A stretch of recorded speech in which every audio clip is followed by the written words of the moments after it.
So, good morning, students. How are you? I hope all of you were very fine.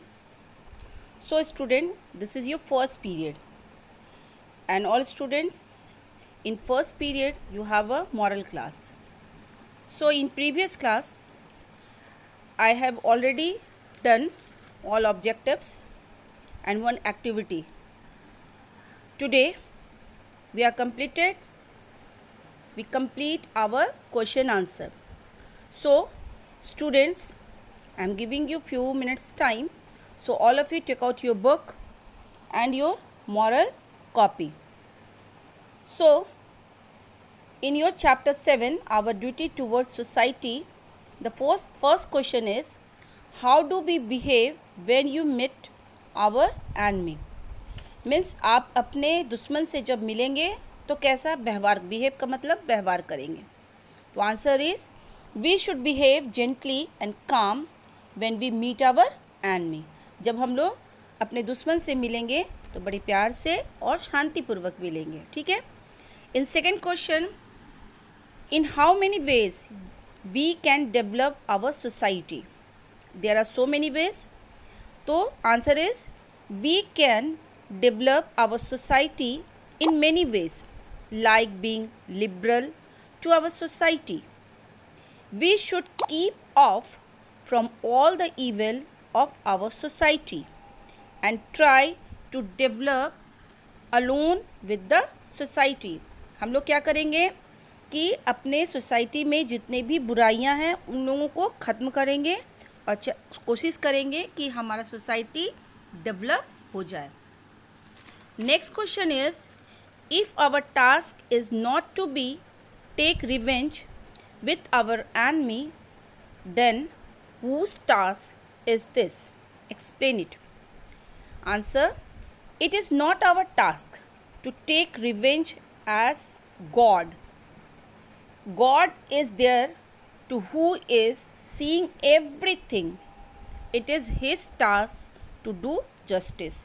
क्या होता है कि God जो है he know everything and he look everybody. So at the end क्या होता है कि गॉड ही हम लोगों की जस्टिस करता है. अगर हम अच्छे काम करेंगे तो गॉड हमारे लिए अच्छा काम करेंगे, अगर हम बुरा करेंगे तो गॉड हमारे लिए भी बुरा करेंगे ना. तो जस्टिस लास्ट में कौन करता है? गॉड ही करते हैं. Question number 4, What do we do for the development of our society? आप अपने समाज के डेवलपमेंट के लिए आप क्या कर सकते हो? Answer, we follow the rules and regulations of the society. हम लोग क्या करते हैं, हमारे समाज में रहने के लिए कुछ नियम और कानून बनाए जाते हैं. तो हम लोगों को कर्तव्य है कि उस नियम और रेगुलेशन और रूल्स को फॉलो करना. जिस तरह आप स्कूल जाते हो, स्कूल में पढ़ते हो ना, तो स्कूल में भी कुछ रूल्स एंड रेगुलेशन है. इन योर होम ऑल्सो आपके मम्मी पापा कुछ नियम और कानून बनाते हैं कि भाई ये करना है और ये नहीं करना है. तो this is your duty to follow your rules and regulation. उसी तरह सोसाइटी के भी कोई रूल्स एंड रेगुलेशन होते हैं जिसको हम लोगों को फॉलो करना है. We try to help other. हम लोग को दूसरों की मदद करनी है. And we also try to do good things for the development of the society. और हमेशा हम लोगों को क्या करना चाहिए कि अच्छा काम करना चाहिए सोसाइटी को डेवलप करने के लिए. Question number E, discuss our duty about the society according to the chapter. अब सोसाइटी के क्या हम लोग के ड्यूटीज़ है जो चैप्टर के अकॉर्डिंग. क्या ऐसे हो जा रहा है, समझ ही नहीं आ रहा. तो our duties about the society according to this chapter are always help others during their problems. Always help other. If somebody in problem, you try to help them. Second one, always speak gently. हमेशा सौम्यता से बात करनी चाहिए. Do not criticize other. दूसरों की आलोचना नहीं करनी चाहिए. Always appreciate others. Not criticize, always appreciate to other. Always help other. If there is a needy person, then you help them. Don't go with social evil.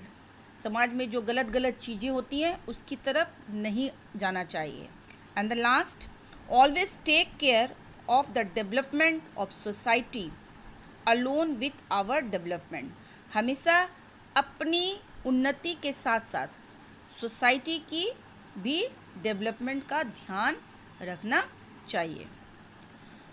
Question number 4, what are the ways of corruption done in the society. तो first of all, what is the meaning of corruption. Corruption का मतलब भ्रष्टाचार. ठीक है. तो corruption is the misuse of public power. जो हम लोग को पावर दिया जाता है उसका हम लोग क्या करते हैं, मिसयूज करते हैं. That is called corruption. And there are many ways of corruption done in our society. First is money laundering. What is the money laundering. Money laundering is the legal process of to convert black money into white money. ये money laundering क्या होता है, पैसों की हेरा फेरी. इसमें क्या होता है कि हम लोग ब्लैक मनी को वाइट मनी में कन्वर्ट करते हैं. और दूसरा जो होता है कि किसी अवैध तरीके से, किसी गलत तरीके से दूसरे के अकाउंट से पैसा को हम लोग क्या करते हैं, चुरा लेते हैं. उसे ही हम मनी लॉन्ड्रिंग कहते हैं. Second one, political corruption. There in our India there so many political corruption is there. क्या होता है पॉलिटिकल करप्शन में, लोग क्या करते हैं कि मिनिस्टर, जो हमारे मिनिस्टर हैं, वो अपने वोट बैंक्स के लिए अपनी सीट के लिए तरह तरह के करप्शन कर देते हैं. Third is nepotism. Nepotism means using power और influence to give unfair advantages to their kids and relatives. Nepotism क्या होता है कि इसमें हम लोग क्या करते हैं कि अपने लोगों को, अपने बच्चों को और अपने रिलेटिव्स को ही आगे बढ़ाने में मौका देते हैं. दूसरों को हम लोग चांस नहीं देते. ये बहुत बड़े बड़े कंपनीज़ में, बहुत बड़ी बड़ी जो सोसाइटी होती है, इसमें ये नेपोटिज्म दिखाया जाता है.